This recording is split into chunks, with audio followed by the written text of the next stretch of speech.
Jogging po tayo, mga ka-reels. Workout muna. Healthy lifestyle lang po.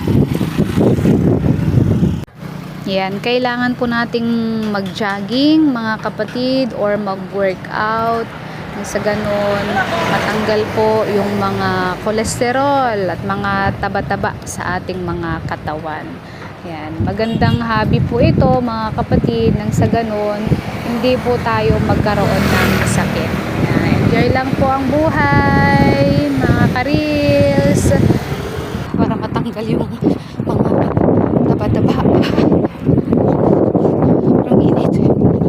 Ang init.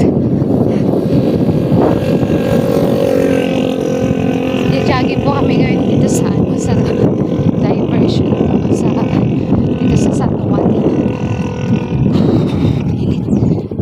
Kasama ko po yung